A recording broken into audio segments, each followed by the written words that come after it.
Bing, bing, bing.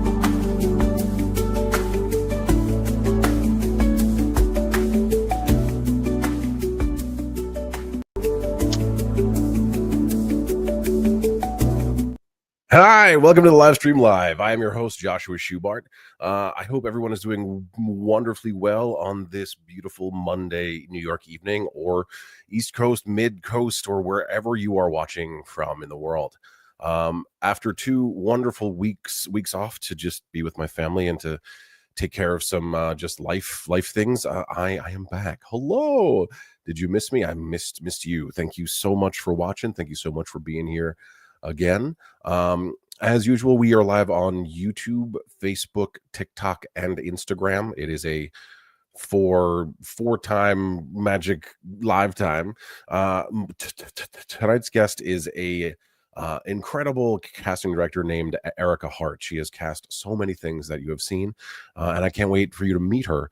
But before I start, let's talk about what we usually do. What am I watching? What am I reading? And how am I feeling?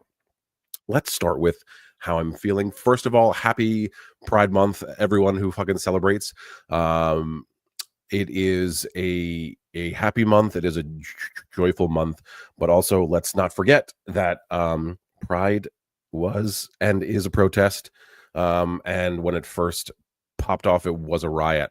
So while it is a joyful time, there's still some crazy shit happening in our world and in our country that we have to remain very, very vigilant about. So while I'm amped about Pride, and I'm sure you are too, let's just try to stay focused on making sure that our entire country doesn't go to absolute shit.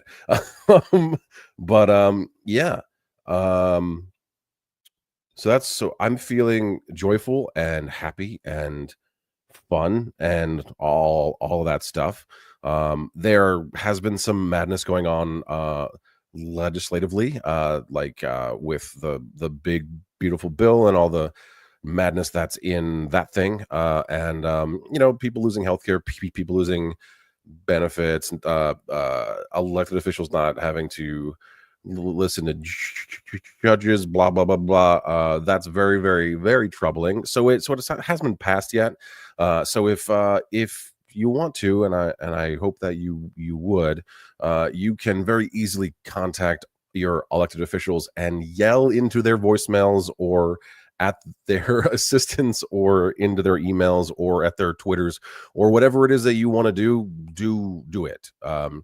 Because we are very, very fortunate that we are able to, so let's exercise that very specific freedom. What am I watching? So I'm behind and I've caught up on some stuff, but I just finished Andor, which is just fucking amazing.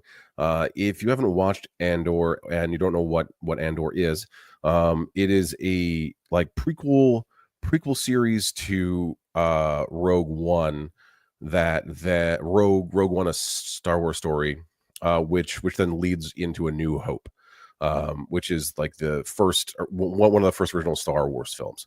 And it's not just a great Star Wars story; it's a great story in general. It's an amazing story about the beginning of a rebellion and the fight against fascism and totalitarianism, and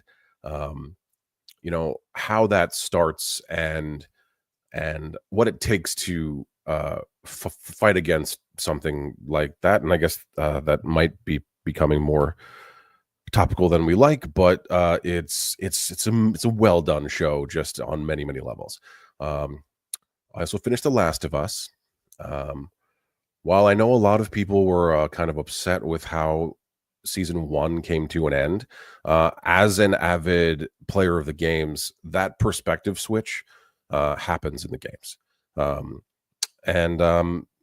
So you're gonna get the next part of the story from Abby's perspective, and if that pisses you off, I feel like it's kind of supposed to. The story of itself it's like the it's a story about revenge doesn't do anything, and how like moving on and accepting your current situation in life is a much better idea than trying to go out and get revenge on folks for things that have happened to you. Um, and while I understand the sentiment, and while I understand what that's all about, it's hard to um, handle when you fall in love with a character like Joel, like Joel in the games, and very much so in the show. You know, that character becomes your like dad, basically. And then you like watch someone murder your dad, and you're just like, well, I don't want to like anything about this person, and I hope they fucking die.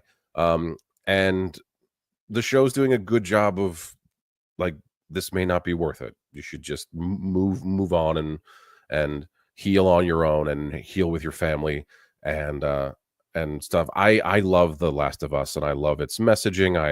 I love the story. I love the characters. Um, and I love Bella Ramsey. Everyone's calling her like they Mr. Potato Head or Potato Face or whatever, but like their acting is really well done. They are Ellie. They do a great job, and um, there's a lot of hate for them, and I've spoken about this in weeks past, and I don't understand it. Um, they're not going to look like the video game character, because the video game character is a approximation of a bunch of different people. So just enjoy it. Enjoy the flip fucking show. Enjoy the story, because the story is fucking incredible. It's a great show. Like most like zombie stories are not about the zombies. They're about the people, and how the people are the monsters. So this is very topical on that, and very specific, and like that's with all horror and things of that nature that are in this genre. It's it opens up conversations and brings up ideas that aren't normally spoken about um in the mainstream entertainment world, and we only get it in horror and fantasy and comic books and science fiction. So we're very blessed that we get to have it all now. We get to have all these genres that are entering and in the mainstream, and have become cool. Whereas when I was when I was a lad, they were not cool, and I'm so happy to say that they are cool now, in my opinion. I mean, Marvel movies making $1 billion kind of feels like being a nerd is cool. As for what I have been reading, so I finally finished all of the books in the Dresden Files, which is a series by an author named Jim Butcher, and it's about a wizard who is also a private detective, and it just like gets crazy, and there's magic, and like magic creatures and vampires and like elves and fae and giants, and all the religions get represented, and all the gods, and it's a whole thing. It's a whole like magic oriented, just fun time, and I really love it, and I highly recommend it. Like there's like 20 books in the series, and there's a new one coming out, I think in the beginning of January of next year. So I'll be waiting for that, and trying to find something else to read. What else? My baby is 4 months old. We're sleep training her, and that is hard AF. Um, but we managed to get through it with our oldest, so that's really great. Um, she's sleeping and alive, so that's very positive. Um, yeah, and I think that's it. I mean, like my auditions have picked up. I have a costume fitting on Wednesday for a show at the Metropolitan Opera. Um, yeah, things feel positive and on an upward track industry wise. I mean, we did have some unexpected cancellations and stuff like that, but it feels like, you know, things are beginning to pick up steam since the wildfires. So that feels good. Like I've like had a few people that I know that are about to exit the like writing room phase of a show, and they're about to get into casting and production and stuff like that. Oh, just to bring it back to Pride really quick before I intro Erica. Um, so I made a post today about I spoke about my brother and why I'm an ally, um, and I invited people to tell me their stories, and I have gotten some just beautiful messages from folks about like how they came out, or what their story was. And one of the things that I noticed was that a lot of people in my messages aren't comfortable speaking about their story in a public setting, because I encourage them to post this on the post so that people could like them, and that maybe have these types of stories could read them and feel seen. Um, but not everybody is comfortable with that, and that's okay. But if you are, and you don't have to do it with me or on my posts or like anything, but I would encourage you to share your stories, even if you feel like it's not interesting or it's not relevant. You can really help someone. I've noticed that with my sharings and my goings on with my life and things that I've been through, that it seems to really resonate with people, and it's a thing that can really help. So I encourage it. Share your things, whatever you're comfortable sharing. Obviously, I'm not gonna be like share everything, make it uncomfortable, but yeah. All right. So I know Erica's in the lobby.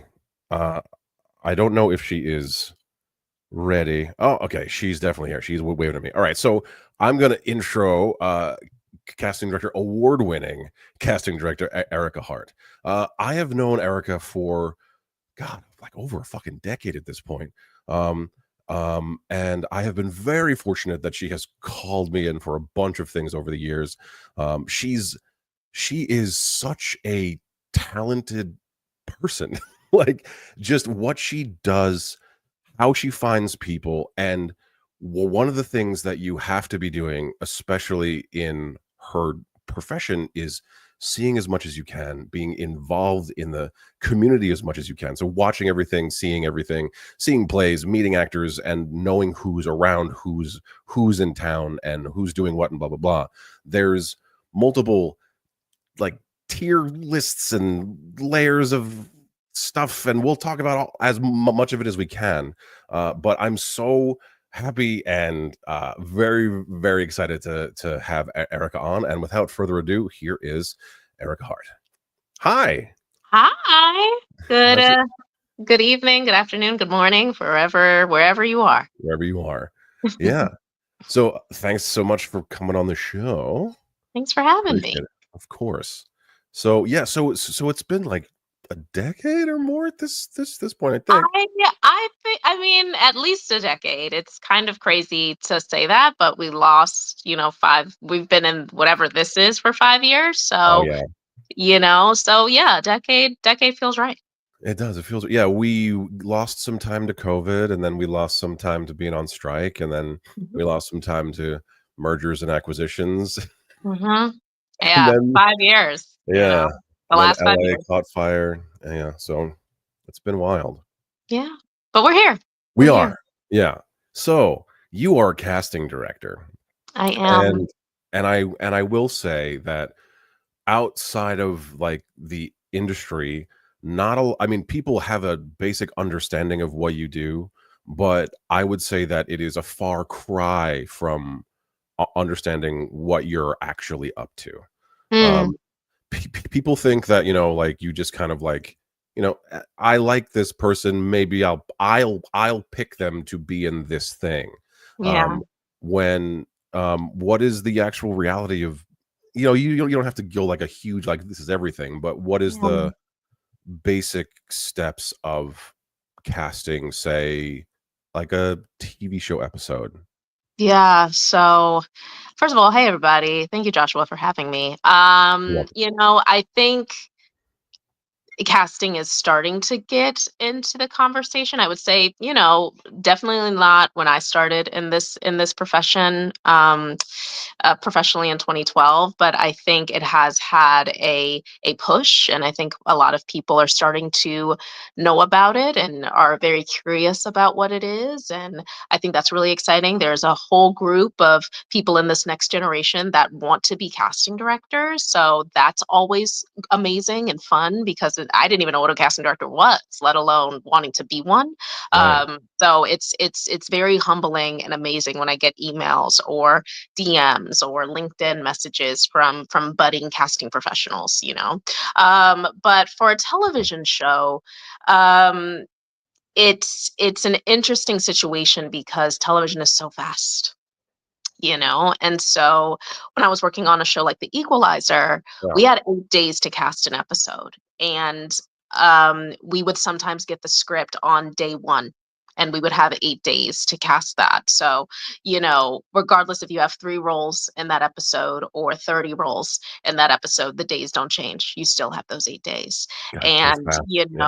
it's of course putting out the breakdown, but also making your own lists. And back in the day, aka before 2020, we would be bringing in people, but now we see them virtually via self-tape or Zoom auditions.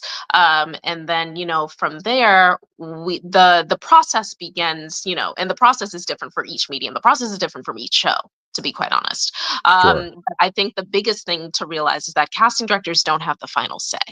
We are one stop along this long journey into night, to casting an episode or casting a play or casting a musical or casting a film. And so each piece of the journey, more people have to join the train and more people have to say yes. There's a lot So of approval that has to happen, right? Which is what people don't really understand is that there's layers of people saying layers. yes. There's Yeah. layers upon layers. It's a huge old onion, Yeah. it's an onion within an onion. Because, it comes to me, and then from that we go to our creative team. And let's say that we see, 20 tapes for cop number one that just says, hey, right? Yeah. And from those 20 tapes, we're not going to send our creative team 20 tapes. We're going to send them maybe five. And so from 20 to 5, and then our creative team picks one out of that 5, but we're not done yet. We have to send it to studio, and we have to send it to network, right? And then once everybody, all those people have to say yes, right? And then we have to go and then negotiate with you or your rep and then see you on set. But even before that, we can get on up to 1,500 submissions for cop number one to just say hey.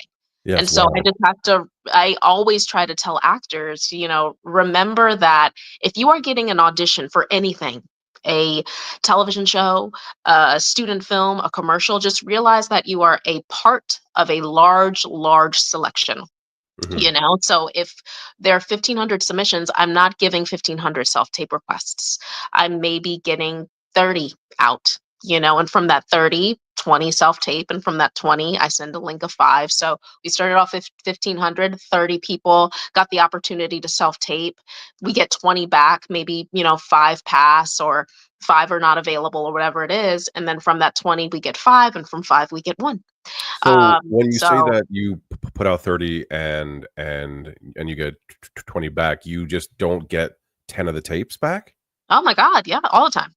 People And just that's don't get their shit in? people don't get their shit in. That is Yeah, no, I mean, some people pass, right? Some people are yeah, not yeah. available. Some people just don't tape. Mm, that's wild. And that's always surprising to people. They're like, "Well, if you put out 30 self tapes, don't you get 30 back?" It's like, no, I don't think I've ever gotten 100%. It's a crazy thing for an actor to hear, and it's not the first time that I've heard it either, but it's just wildly insane to pass up an opportunity like that. It's Well, I fucking mean, nuts. It depends on a lot of things, right? Maybe you have another gig, No, right? And sure, it conflicts, or maybe you're like, you know what, I'm leveling up. This role would be great for me maybe 5 years ago or 10 years ago, but I'm leveling up, and maybe this I'll catch you on the next one. sure, But sometimes we don't get tapes, and we follow up, and they're just like, yeah, we'll let you know, and we don't get tapes.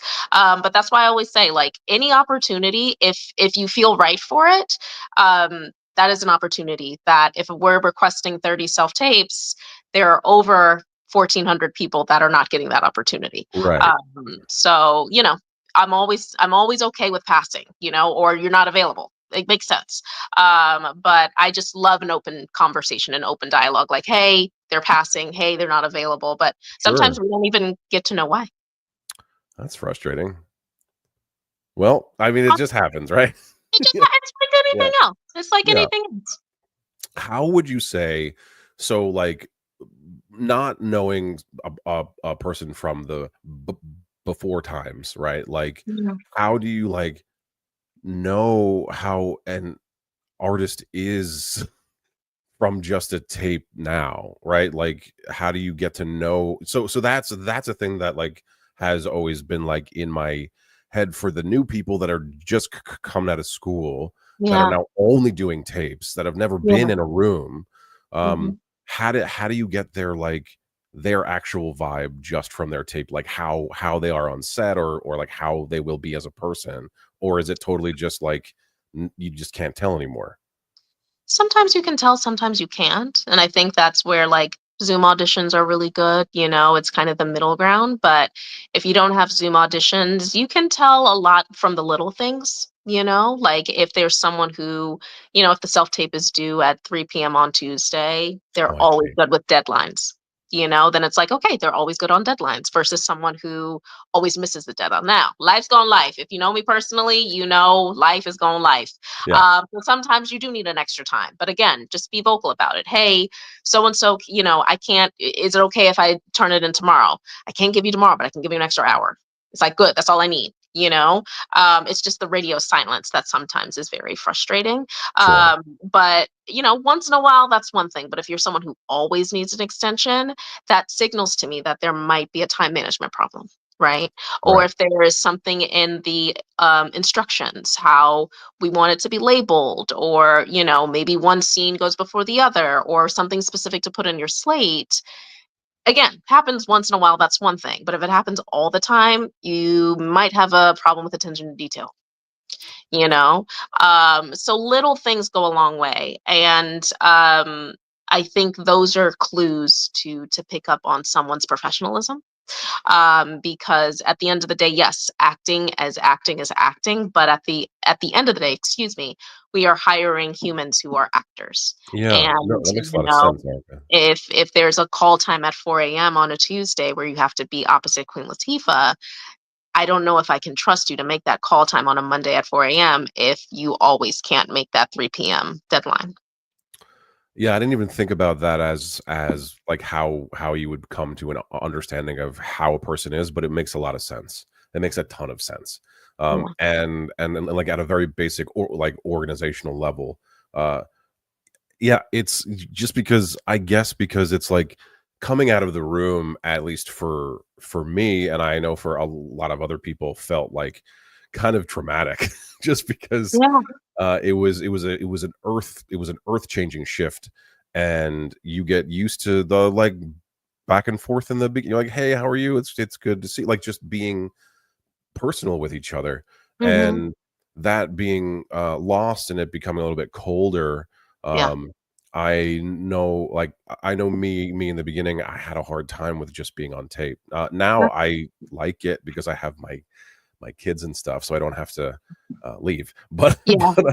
And that's but and that's what I've said. It's like, it's some people don't do well with the small talk. yeah, Some people don't do well in the waiting room. Some people don't do well, you know, um, leading up to the audition. They get really bad anxiety, and, they're more comfortable at home. But at the end of the day, the job is on set On or, set on with stage and people, things yeah. like that. But I do think there is something to be said about there are a lot of actors that have lost the job that come in, with a lot of stuff, and I've seen it firsthand. I saw it recently, Mm. where an actor said a little bit too much and the how you doing said a little bit too much and the director was like, I don't think I can work with this person, you know. Oh, Um, interesting. so it's a catch 22, but yeah, I do miss being in the room. I miss adjustments. And what I've been also saying for film and TV, realizing that like the powers that be, the studio and the network, they are the ones, to ultimately make that decision. And they're hardly ever in the room. Yeah, Right. they're And never so there. your choices need to carry through that tape for them to make that decision. That's true. And Yeah, that's I and that's mean, always yeah, been. That's it's been always even before been. 2020, where you would come in, we would tape you, have the thing, and then we would send your tape off to the powers that be, Yeah, and and then they they'd be would like, make "This the is who I decision through like." that tape. Yeah. Yeah, yeah. Yeah, that makes sense. Yeah, wow. Yeah, that's that makes total sense because it's all the same. It's all one nacho, right? It's all the same shit. Nacho, one One thing. nacho. So now you're doing TV, you're doing film, you're doing Broadway, you're fucking killing it. Let's rewind back to the very beginning. Yeah. And like how did you even find out that you could be a casting director and why did you want to do it in the first place? So I went to film school, NYU, 2008 to 2012. Not to age myself, but who cares? Whatever. 2000, who cares? 2008 to 2012. And fairly early on into my college career, well, I would say within 6 weeks, is when I found casting because a friend of mine who was a film student wanted to make a film outside of the curriculum. And she was very adamant on everyone having their own specific jobs. And she was the director, she only directed. She was very adamant, like, whatever your title was, you only did that on this Okay. film. And we were 18, and all the professors were like, don't do this, you're insane. But we were 18 and we were ready to go, but we didn't know how to make a film in that way. So we printed out a crew list, and the second or third to last crew member was a casting director, and I'd never heard of it before. But I have a dance background, and so when I Googled it, it was like a person that auditions actors or whatever it may be.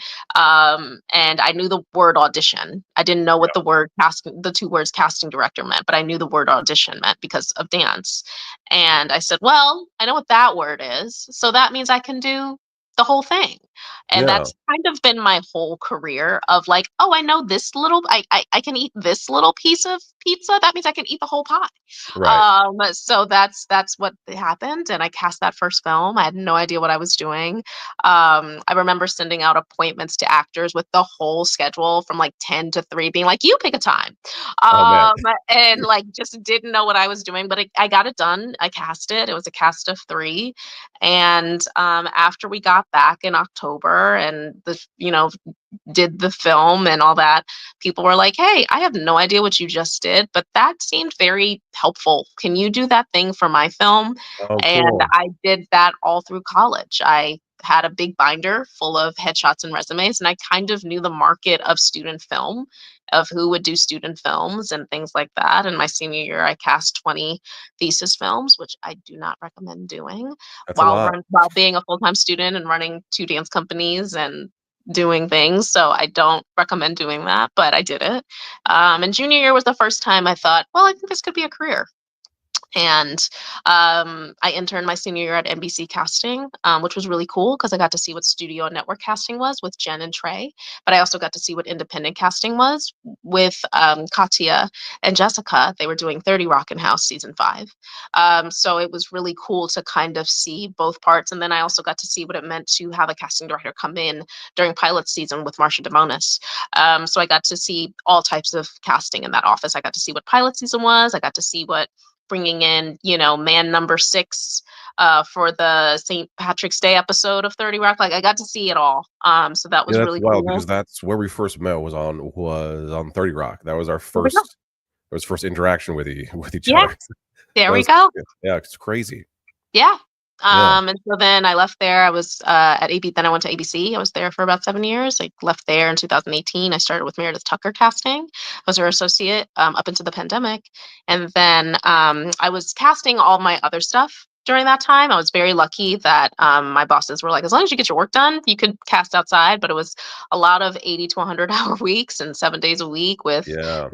doing my casting assistant or casting coordinator jobs or associate casting directors, but then also casting feature films and short films and commercials on the side. And then 20, but it wasn't enough to sustain myself. So I was very lucky that the job to sustain myself was the actual job. And so 2020 was when I got a call to interview for this show called That Damn Michael Che. Yeah. And I got that show. And the calls just kept coming. I mean, it was a great show. Thank you. I mean, yeah, and I mean, you're exceptionally great at what you do. I mean, Mhm. who you call in and why, and then how they end up on screen or on stage is just it. I'm just gonna call it magic. Like, I know it's not magic. It's a particular particular eye Mm. for what needs to be looked for. And um there are a lot of really great casting directors in there, and they're all and they're all around us. But you do have a very particular eye, which is cool,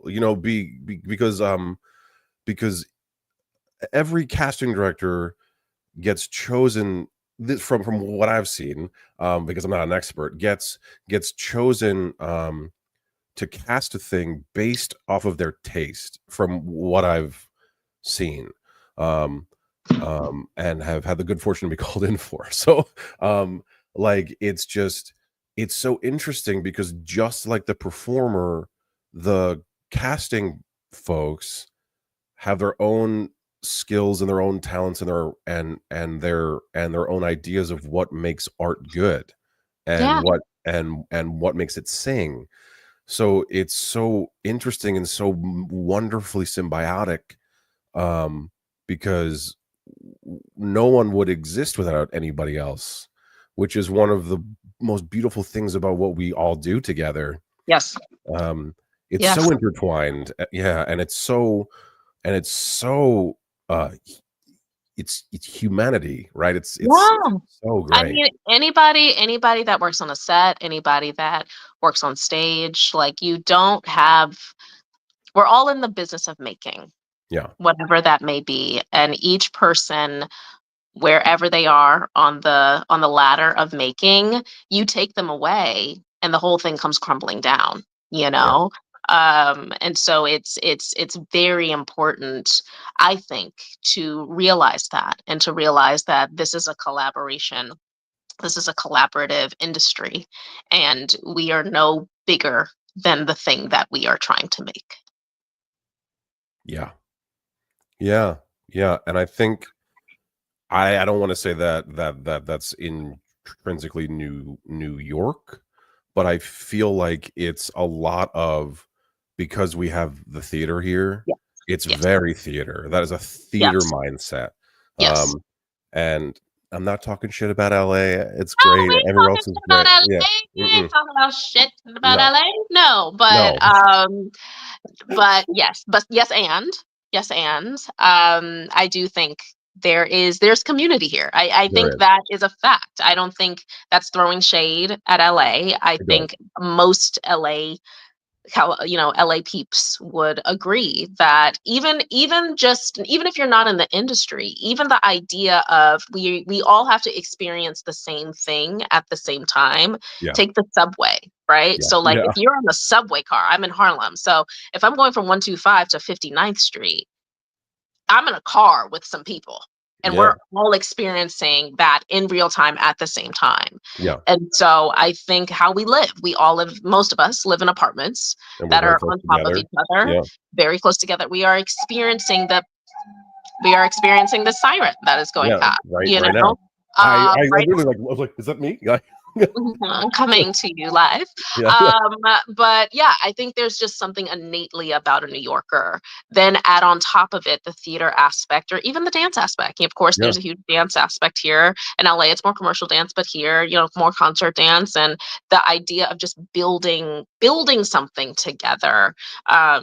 And just trying things out. Like how many readings do we go to of shows that may never see the light of day? yeah, But we go and we see and we support and we listen and we give notes. And I just think there's just community here. Whereas in LA, you're in your house or your apartment or your, pool house, and then you go into your car. It's just you're in your pod yeah. You're in your as you pods. go, you know. Yeah, and I think that's why, like, it's why I stayed here. I had the option to go, and I stayed, and Mhm. it's the best choice I ever made. Like I put roots down here. I bought my home here. I'm gonna raise my family here. And I'm not gonna leave unless I absolutely have to. Like you don't have to Yeah. really anymore. You You can go don't back and forth. have to. You could No, go wherever you wanna go. I've had the opportunity to go a couple times and have had some offers, to go a couple times, but it just isn't right at the moment, yeah, It's not a never say never, but your girl doesn't have a learner's permit, so your girl ain't driving, so that's a big old X right then and there. you can go to Um driving school. You'll do great in there. this is breaking news. I made a promise with my boyfriend's mother that I would take the written test this summer. We made Okay. we made a pact that if I would do that, she would then go on an international trip with us. Oh, So, sick. yeah, that that will be that. But will you see me in Harlem driving school soon? I don't know about all that. But I'm 35 and I don't have a learner's permit, and I'm fine with that. I'm fine with that. There's a lot of people that don't, and because you don't have to. You don't have to. Um, Thank you. what? Yeah, Thank you I so much. mean, why do you? I mean, like, sure, like if you're gonna go like out of the tri-state area, then maybe you do Sure. need a car. But we don't a lot. It's rare. Like, and if it's for work, we're gonna get picked up by a van. So I or a mean, car. if I'm being picked up by a van, I think there's a problem, but, like, I think I'm making a phone call at that moment, Right. especially Well, with you this you know what I information, people mean. need to make. Yeah, no, I know. Yeah. I know, I I know, don't think but anyone should get into any random vans. That would be a bad idea. I'm very much of live your life, but that doesn't seem like a piece of life you should live. Like if you call an Uber and a van shows up, do not get And in an that. unmarked, like, big Yeah. old van, I don't with no seatbelts, you're asking for it. I'm just saying. It's your fault at that point. It's your fault. Yeah. Yeah. Well, so I went to graduate school in Florida, and Okay. there were a bunch of people from New York there who couldn't drive, and they had to Mhm. learn how to drive in Florida, which Oh, is probably one of the worst places to learn how to drive. But okay. um so it was interesting watching them learn how to like drive Yeah. while in grad school, when like we don't have any time, but like they had to like get from school to their apartments, and it's like there's no buses or anything in Sarasota that run Oh, like at any normal schedule, so you have yeah. to have a car. So yeah, so unless you move to somewhere where you have to have a car, I you don't don't have think to I'll rent. be in Sarasota anytime soon. I don't think that will be happening, but, Mhm. I'm from Washington, DC, which is we have a metro, we have buses, but, I would say it's not as, walkable as New York, but I got by. I'm Yeah, fine. I it's got fine I in DC. well, we love a bus. If anybody's watching from DC, we love a smart trip, like, I was fine. I turned out okay, I think. You seem great. You seem fine. We're not too weird. Not too weird, like, Yeah, just enough weird, you know just what I enough mean? Just weird. enough, like, if there's the line, we're on the line, You're right on the precipice of being right on too the weird. Yeah. precipice, I've caught, like, 2 more centimeters, then it's too much weird, but I And it's think like, then we're we can't we're even good talk. weird. Yeah, We're good weird. Yeah. that's fine. Yeah. Um, I remember in the beginning of my career, being absolutely terrified of casting directors. I Um, know. and I just And it wasn't until I had a real human conversation with a casting director that I realized that um we're all the same. So All the same. do you have any advice for younger actors that are coming into rooms or meeting casting that are so fucking terrified because they think that um like their life is going to end if they fuck up for you? No. um what is there a way to to ease into a brand new space like that where there's so much pressure, where there's Yeah. so much on the line? Yeah. Is there I think. Oh, I'm sorry. no no that's my question, like. I think just realize that there is a problem at hand, and you are the solution. That's The great. prob the problem is we don't have this role cast. And you are everyone, every self-tape that I watch, every person that comes into a room, every time I turn on a Zoom, I am hoping and praying that they are the solution. Because then we can move on. Yeah, Right? And so just realize, regardless of who this casting person is, right? It could be the sweetest, kindest, generous person on this planet. And I've been very lucky that I've worked for most of those casting directors that fit in that box. They want you to book it because they believe in you. You deserve it. They've seen you grow. They've seen your journey. They want you to get a job. Like they've heard your hardship. They want you just to do well, right? yeah, Versus on the other side of the table, there's the casting director who is not the nicest, who is not the most generous, who is mean, who doesn't give you the time of day. That person still wants you to do well because yeah, that person wants to be done too, right? So I know it's scary. I know it's scary to think like, we're all being judged in one way or another. Um, but just realize that like casting directors, all of them, regardless of who they are, regardless of their temperament, regardless of how they treat you, they want you to do well because baseline, they want this role to be cast and yeah, they hope that it's you. And realize that at the end of the day, the independent casting directors are similar to actors. We are all waiting by the phone. We are all waiting by the phone to get a job. yeah, We're all competing with our colleagues, right? So we're not auditioning, but we are interviewing, right, you know. And so that's another thing to realize. But just base point is all casting people want you to do well, and they're rooting for you, Tiffany. We're all rooting for you. So to quote the dear Tyra Banks, but yeah, yeah, I try to demystify that thought process of like casting directors are scary and casting directors are not on your side. It couldn't be farther than than anything than we are. We want you to do well because from a selfish standpoint, you do well, we look good. right, You look good, we look good, then our showrunner looks good, then the network looks good, and we all look good. And who doesn't want to look good? exactly. So yeah, yeah, Yeah, I mean that's what I tried to tell other people that feel that way yeah. too, is that you're getting called in because they believe in you, right? 100%. And Like like I they're said, yeah. if there are 1,500 submissions, we don't have to call you in. No, you don't have to. No, We don't no. have to There's call you in. And so we are calling you in for a reason. We see something in you, be it from your headshot, from your resume, from your reel, from seeing you in a show, from seeing you at a film festival, from seeing you on stand up, like your stand up, from seeing you on TikTok, whatever, wherever we see you, we see you. Right. And I think that's what we all want as humans. We want to be seen, we want to be heard, we want to be understood. And if we're lucky, we get all three in one scoop. But I think we want to be seen. And so if a casting director is calling you out, calling you in, I should say, they are calling you in. They want to invite calling you you in. out. Yeah. They are welcoming you. They are welcoming you in to a space Yes. that not everybody gets to be welcome to. Yeah, and that's special and very, very cool. And while that can feel overwhelming at times too, Yeah, um, it's just, that's it's all kind of overwhelming. So, like, yeah, it's just you just gotta let it in, let it out, and breathe. let it in, let it out, breathe, Yeah. and then at the end, get a cookie. Yeah, maybe Yourself cookie. a sweet Yes. treat. A Oh my sweet god. treat. Get a Yes, a sweet treat treat. and not Yeah. sweet treats that has, like, pumpkin seeds. I'm not talking about them. I'm not No, talking about, don't like, do healthy. granola, Yeah.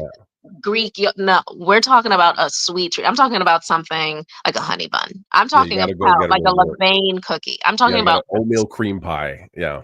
there we go. Let's Yeah. talk about that. You know what I mean? So, I was on a sugar cleanse in May, and I I'm broke it sorry. today. I'm sorry for your And loss. I broke it today at an Yeah. event. I had this beautiful chocolate little scrumptious little bite, and I was like, "Ugh, we're back."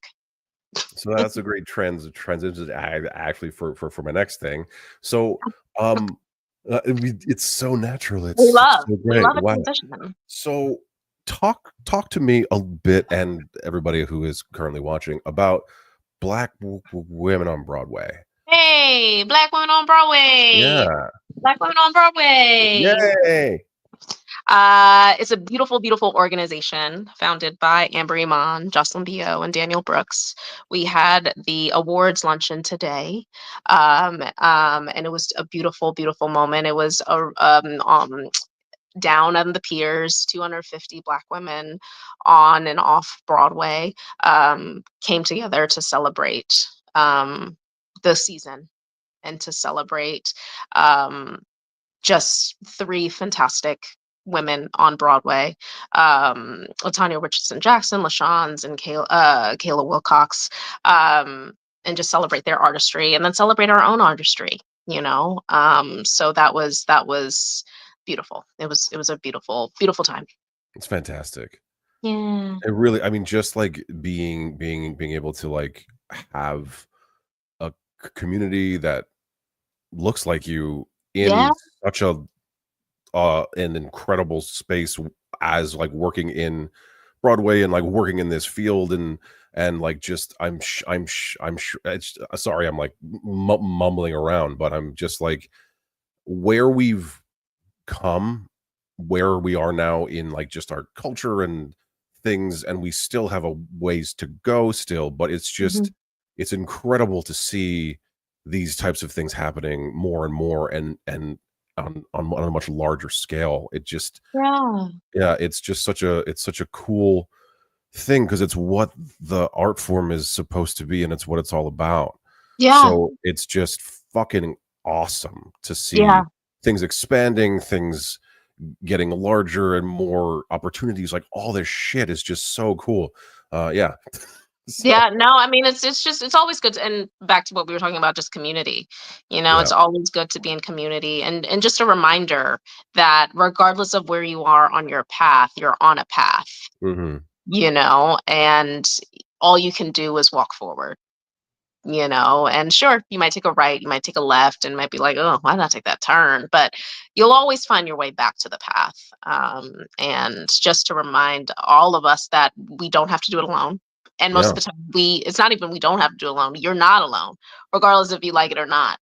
And so it's always a nice reminder to see people in your that look like you in your community to be like, yeah, we're doing the thing. Yeah. I mean, yeah, it's so cool. It's so fucking cool. It really is. And again, shout out to Amber Iman, Daniel Brooks, and Jocelyn Bo. They do it themselves. It's the three of them, and they do this. You know, if you build it, they will come, and they built it, and we came. So it just gets bigger and bigger every year, and you know they created this thing for us, and it's a beautiful testament of the community and what you can do when you're together. And does the organization do outreach? Do they try to pull like other black women into the world of theater? Yeah, I don't know a ton about it. Yeah, So, go on their website. There's a website, donate, you know, again, it's the three of them killing the game, doing it themselves. But they have mentorship programs, they have a roundtable series, they have this luncheon that happens right before the Tonys. I think they're starting a couple more initiatives, but yeah, definitely look them up, Black Women on Broadway, and get involved if you're interested about hearing more. They would love to hear from you. awesome. That's really cool. Everyone check it out. Go. Go Go, go, go, go now, go go go now. go now. Well, go and some minutes, Go but now. go now. Yeah. Yeah. Okay. So casting a show like a play versus casting a TV show or like a film. Obviously, there's major differences, but there's not like acting wise really like there's like technique changes and things of that nature. And I'm sure time is not as crunched when you're casting a play versus casting like a TV show. Uh, Most of the time you have more time on plays, but then sometimes depending if it's a role that you just can't hit the bullseye. yeah, You just can't hit the bullseye and you start rehearsals in 2 weeks and then it becomes television. Then you're back on television. then you're back on TV. But Yeah, no, it's very, I won't say rare that happens because that does happen, but with television, you're always going to be on a time crunch. Whereas right. with theater and film, for sometimes there is a little bit more time to breathe. Do you find that producers of theater will be more apt to take a risk on a more unknown artist versus like a much larger TV or movie role? I think it depends on what the play needs and what the production needs for theater. I think the lift for theater is not to say that the lift for film and TV is not heavy, but the lift for theater is a heavy one. You have process, sometimes you're workshopping this for a year and a half, and then you have rehearsal where, you're at the table for 2 weeks and you're like, why were we just talking about this one paragraph for Yeah, 6 days, And some people like that and some people don't, especially like if you're coming from TV, it's like, let's go, but you're finding the play, especially a new play, right. or an older play done in a different way, so you have process when it comes to play. And then when it comes to theater, and then also at the end of the day, it's live. When you Yeah, go through all that process, you're doing a show 8 days, 8 times a week, and it's the stamina of it is tolling. It could be a happy-go-lucky play. It right. doesn't have to be like deep down depressing, but showing up to a theater 8 times a week to do a show that you can't stop, you keep going, Yeah, you gotta and go. Yeah, you gotta go, you gotta go, you gotta go. And, possibly doing other stuff on the side. Maybe you're doing voiceover, maybe you are doing a TV show, maybe you have a whole family, yeah, and you get one day off, so it's a heavy lift. So it depends on the show about, unknowns, or I wouldn't say that it's a risk of a no. Yeah, definitely. Theater and TV. We see people where you're like, oh my God, where'd this person come from? But right. I do think with theater, there is just a foundation of training that needs to happen. And it depends on the person, but I do think just the lift of theater is just so heavy. Yeah, I mean, that is very true. Like, without a very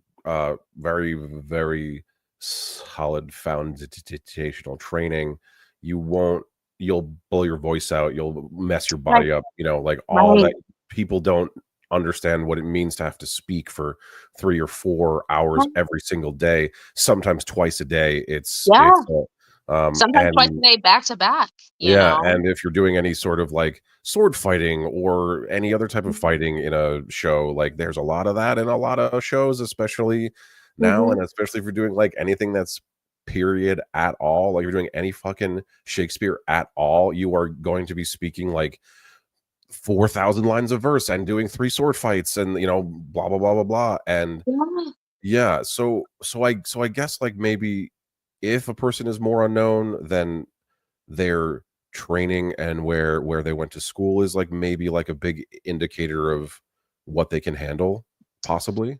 I wouldn't necessarily where you went to school, I think my whole thing is like, if you've played Zip Zap Zop and you know what Zip Zap Zop is, Yeah, like I think like you're talking about is just an understanding yeah, of the process. You know, I think that doesn't necessarily have to do with where you went to school. I think it just has to do with just understanding process and understanding what you're signing up for. Because Yeah. also, I think even just like you said, like to do verse and to do sword fights and to do that, that takes one thing, stamina, that takes one type of stamina. But another piece of stamina is doing the same show, 8 shows a week.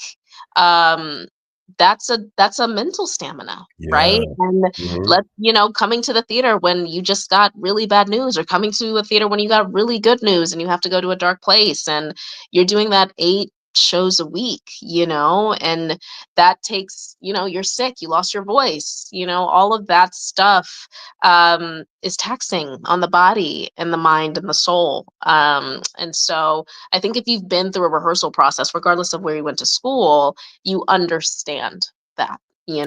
and again, like you're working Saturdays and Sundays most times. And if you're someone who is like, yo, I like to go out, I like to do this, it's like, well, maybe we have to figure out a way where that can, be seen another way, because you're gonna have to sing 20 songs Yeah, for maybe two you need days, to, you like, go know. to sleep instead of going Maybe outside. maybe we should go to sleep, and Yeah. so there's a lot of that. Not to say that film and TV, there's no sacrifice. I'm not saying that. There No, are no, definitely yeah. big sacrifices, but I We don't think wanna get canceled by anybody. We're not saying that I'm TV and not film isn't saying hard. that, but I think just the show schedule, especially wherever you are, New York, or if you're on tour, the show schedule, it's hard.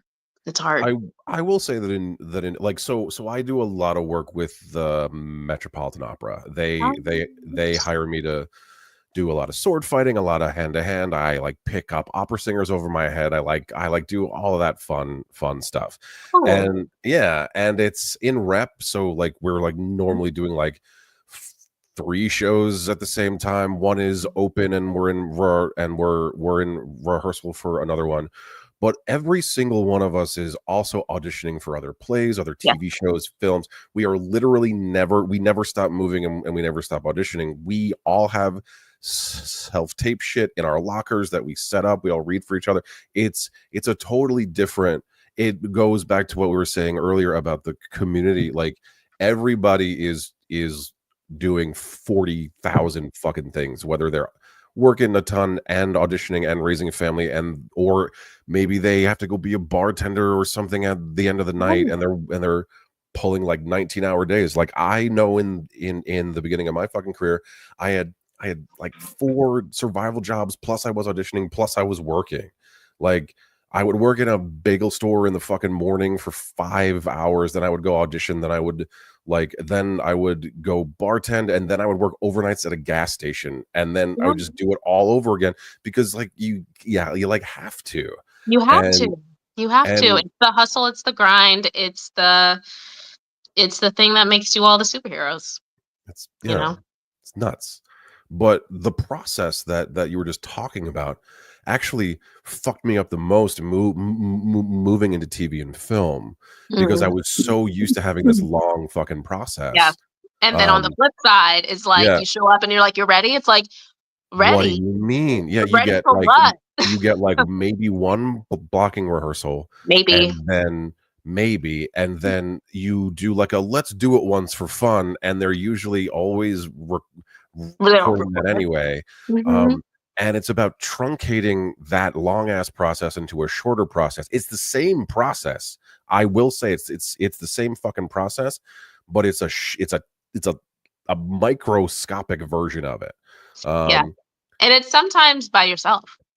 it's Sometimes you have to do that process by yourself, because you might show up, because again, if we have 8 days to shoot a 60-page episode, and let's say that you're the villain or the victim of the week, like, if we got 8 days to shoot 60 pages, we got to go, yeah, I gotta go. and we got to shoot this within the hour or we lose the light. Yeah. So a lot of that process is by yourself. And let's not forget, you could be in the makeup chair, you could be in your trailer putting on your clothes, and you have your scene packed. You're like, okay, this is the scene I auditioned with, this is perfect. And a Pages. second AD knocks on your door and Yeah. they're like, yeah, here's some pink pages, and that scene is completely different. The scene that was a breakup scene is now a makeup scene, and it's like, Yeah. wait. And they're like, okay, you shoot in an hour and a half, and guess who has to be ready to go? You. And you have to be able to hit all your marks, and you have to be able to Hit all your hit marks the right and angles and all the technical shit. Yeah. yeah. Like, and that's not, I just want to say that's not us trying to be scary, right? Like, No, it's not a scary thing. It's no. a it's just like it's a be ready to do your shit thing. My dad used to say, "Don't get ready, be ready," and that happens on our side too. Hmm, What I've always said is like, if you're getting an audition with less than 24 hours to turn that around, realize that there is a fire somewhere and you are the water to put it out. Like we something has gone completely wrong. We got new pages or right. someone got sick, and this happened on a show during the pandemic that I was working on. Week 3 became week 1 because one of our series regulars got COVID. And Oh week boy. 3 hadn't even gotten there. No sets were built. And I talked to my first state, I talked to my line producer, who was probably the calmest person I've ever talked to in this business. Oh And she wow. called me on a Saturday and she was like, I just want a Saturday night. She was like, I just want to let you know that this is happening.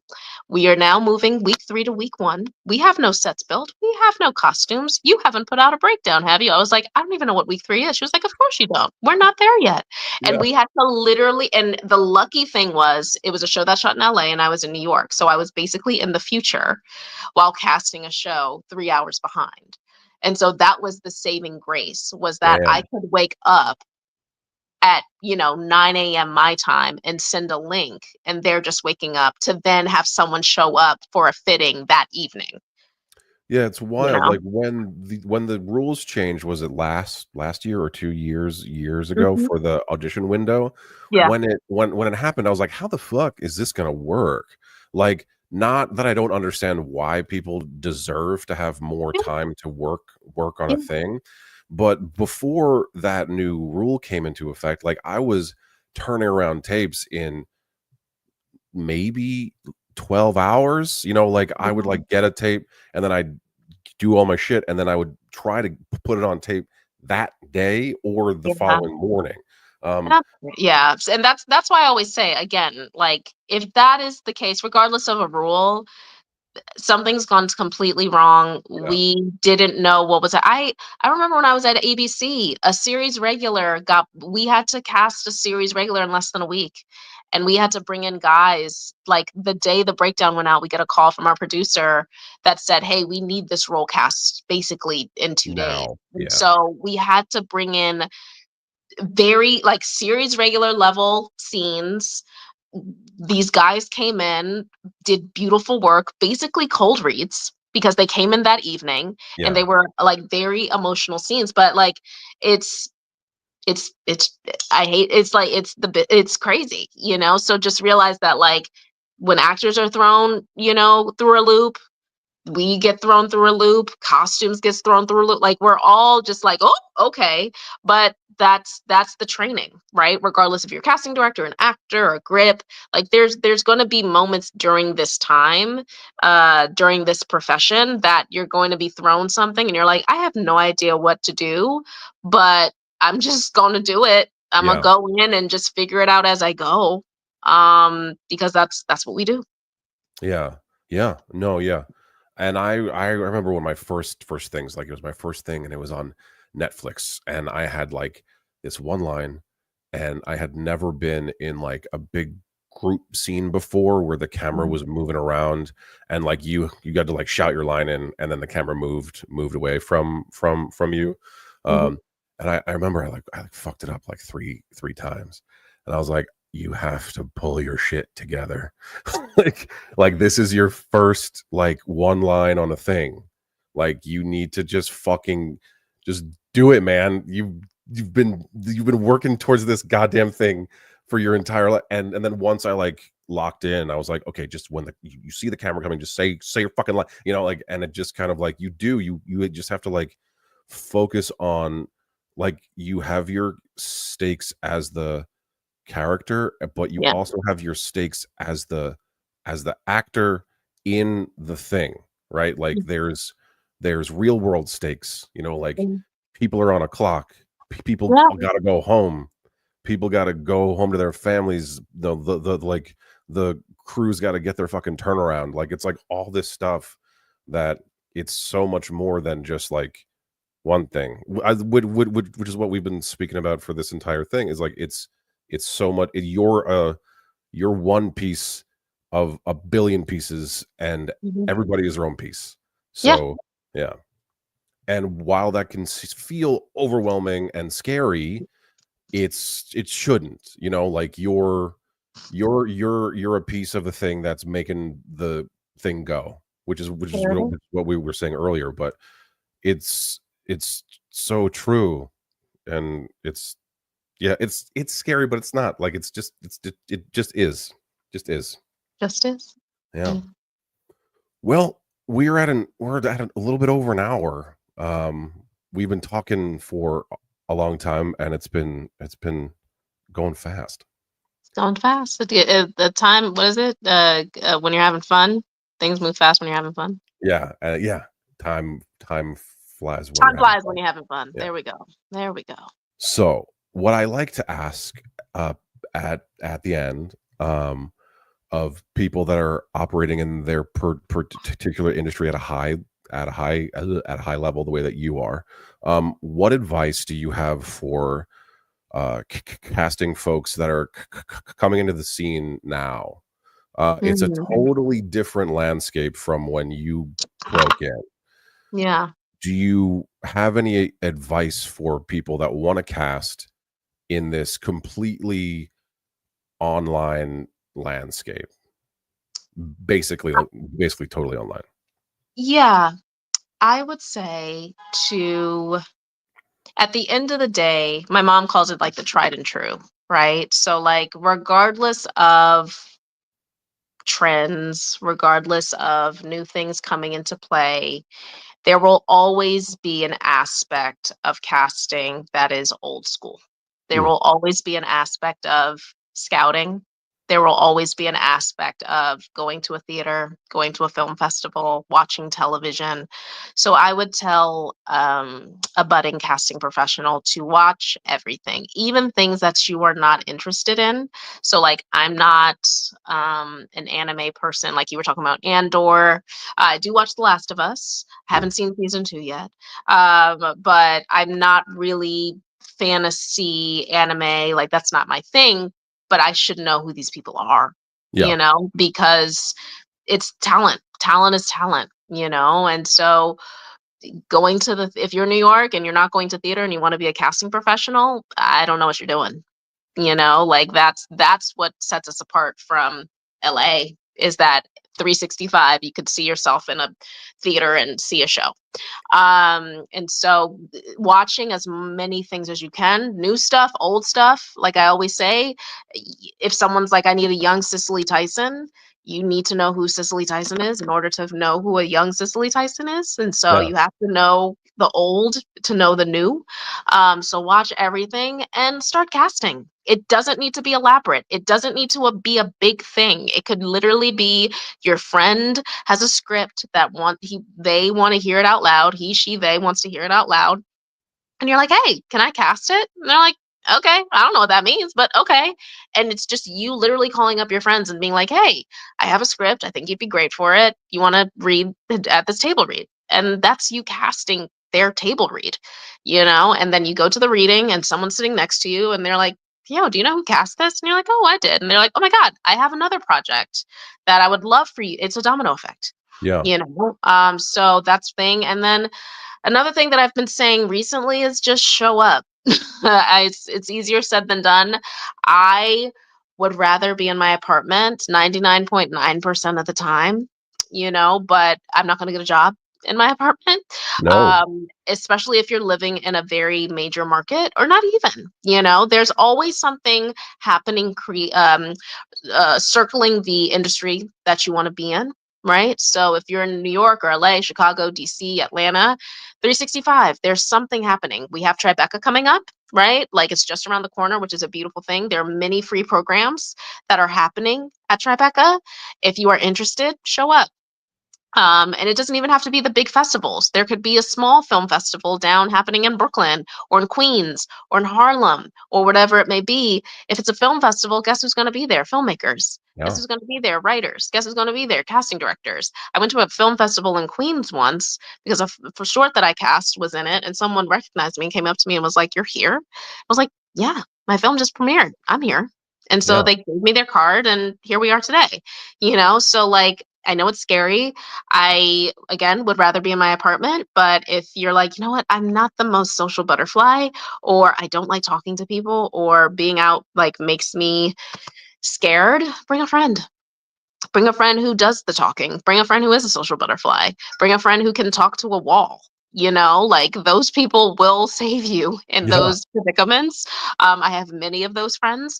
But yeah, just go and see. And even if you don't talk to anybody, you get to immerse yourself in the industry in a different way than what work is, right? Like you get to be an audience member, not only to the show that might be on stage, or the screening that you may be, but you get to see how like the creatives interact, right? You're like, oh, that's the director, oh, that's the lead actor, oh, I see how they interact, and you might hear their little conversations that they're having, and everything is currency. Everything is currency, and everything is a learning moment, and you can learn from it. So that, I don't know, those would be my things, just to get out there, start casting, and watch everything. I love that. Just so like everyone that I've asked this to, that or people that are very successful, that I've met, that I've spoken to, that I've been around, they all have the same mindset, which is get in there, try it, get your hands totally dirty, learn from other people, get immersed in the work, and in the community, and talk and meet and all that shit. And it's great to hear that like there's no like cheat code for how you get in, or like how you Mhm. get successful in like our industry, but there's Yeah. curiosity, there's a willingness to put the hard work in. Yeah. I mean, So and it's really interesting because again, I had no idea what a casting director was, but I just said yes. And a lot of my career is just like, okay, sure, I'll show yeah, up, or yeah, I'll do this thing. And it just blossoms into something else. And I think a lot of people are fearful of saying yes. And again, if people are weird and it makes you uncomfortable, please say no. But if you're right. just like, I don't know if I can do this, well, who cares? Who cares if you don't know if you can do it? Just try. Figure it You out. know? Figure Yeah, it out. Fake it till you make it. That's half my career, is faking it till you making because it. you may not like it, and you'll have no idea if you don't Right, like it. Yeah, because right. you haven't tried it.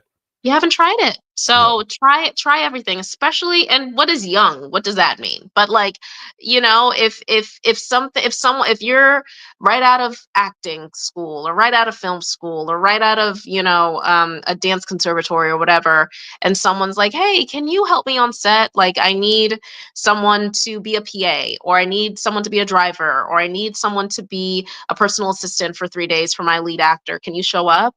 And you show up, and you never know what that's going to lead to, just like you said, having conversations.